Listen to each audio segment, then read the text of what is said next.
بسم اللہ الرحمن الرحیم۔ السلام علیکم ورحمۃ اللہ وبرکاتہ۔ ایک بادشاہ تھا، اس کے ایک پیر تھے جن کے بہت پیروکار اور مرید تھے۔ بادشاہ نے خوش ہو کر اپنا پیر و مرشد سے کہا کہ آپ بہت خوش نصیب آدمی ہیں، آپ کے معتقدین کی تعداد اتنی زیادہ ہے کہ انہیں گنا بھی نہیں جا سکتا۔ مرشد نے کہا، ہاں، ان میں سے صرف 1.5 شخص ایسا ہے جو میری عقیدت والا ہے اور مجھ پر جان نثاری کر سکتا ہے اور مجھ کو مانتا ہے، اور باقی کے ایسے ہی ہیں۔ بادشاہ بہت حیران ہوا کہ یہ 50,000 میں سے صرف 1.5 کیسے کہہ رہے ہیں۔ مرشد نے کہا کہ ان کے نفس کا ٹیسٹ کرتے ہیں، تب آپ کو پتہ چلے گا۔ تو انہوں نے کہا کہ اس میدان کے اوپر ایک ٹیلہ ہے، اور اس ٹیلے کے اوپر آپ مجھے ایک جھونپڑی بنوا دیں، اور فوراً رات میں بنوا دیں۔ بادشاہ نے جھونپڑی بنوا دی۔ اس جھونپڑی میں اس بزرگ نے 2 بکرے باندھ دیے، اور کسی کو پتہ نہ چلا کہ اس میں 2 بکرے باندھے گئے ہیں۔ اور پھر وہ جھونپڑی سے باہر نکلا اور اونچی آواز میں کہا، ہے کوئی میرے سارے مریدین میں سے جو مجھ پر جان چھڑکتا ہو، میری بات دل کی گہرائیوں سے مانتا ہو، اچھے برے میں میرا ساتھ دینے والا ہو، اور جو قربانی میں اس سے مانگوں وہ دے؟ اگر کوئی ایسا ہے تو میرے پاس آئے۔ اب اس 50,000 کے مجمع میں سے صرف ایک آدمی اٹھا۔ وہ آہستہ آہستہ چلتا ہوا، ڈھیلے پاؤں رکھتا ہوا اس کے پاس گیا۔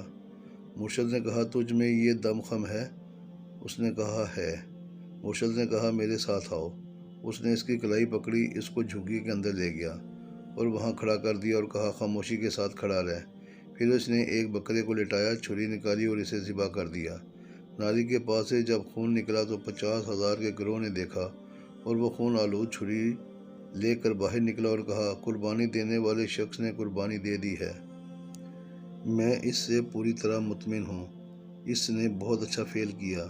جب لوگوں نے یہ دیکھا تو حیران اور پریشان ہو گئے، اور ان میں سے لوگ آہستہ آہستہ کھسکنے لگے، کچھ جوتیاں پہن کر، کچھ جوتیاں چھوڑ کر۔ تو انہوں نے کہا، اے لوگو، کھول کے آدمی نہ بننا، صرف مضبوطی اور استقامت کے ساتھ کھڑے رہنے کی کوشش کرنا۔ اب میں پھر ایک اور صاحب سے کہتا ہوں، وہ بھی اپنے آپ کو قربانی دینے کے لیے پیش کرے اور میرے پاس آئے، کیونکہ یہ اس کے نفس کا ٹیسٹ ہے۔ تو مجمع میں سناٹا چھا گیا، کوئی آگے نہ بڑھا۔ اس دوران ایک عورت کھڑی ہوئی تو اس نے کہا، اے آقا، میں تیار ہوں۔ اس نے کہا، بی بی آ جا۔ چنانچہ وہ بی بی چلتے چلتے جھگی میں گئی۔ اس بیچاری کے ساتھ بھی وہی ہوا جو پہلے کے ساتھ ہوا۔ اندر اسے کھڑا کیا اور دوسرا بکرا ذبح کر دیا، اور اس کے پرنالے سے خون کے فوارے چھوٹے۔ جب یہ واقعہ ہو چکا تو بادشاہ نے کہا، آپ صحیح کہتے تھے، کیونکہ میدان سارا خالی ہو گیا تھا، ان میں سے ایک بھی نہیں ہے۔ انہوں نے کہا، میں نے کہا تھا، میرے ماننے والوں میں سے صرف 1.5 شخص ہے جو مجھے مانتا ہے۔ بادشاہ نے کہا، ہاں، میں بھی مان گیا اور سمجھ بھی گیا، اور وہ ایک شخص مرد تھا جو پورا تھا، جبکہ وہ عورت جو تھی وہ آدھی تھی۔ پیر نے کہا، نہیں بادشاہ سلامت، یہ مرد آدھا تھا اور عورت پوری تھی۔ پہلا جو آیا تھا اس نے کوئی خون نہیں دیکھا تھا۔ اس بی بی نے دیکھا جو واقعہ گزرا، پھر بھی اٹھ کے آنے کے لیے تیار ہوئی تھی، اس لیے یہ خاتون سالم پر ہے، اور آدھا وہ مرد ہے۔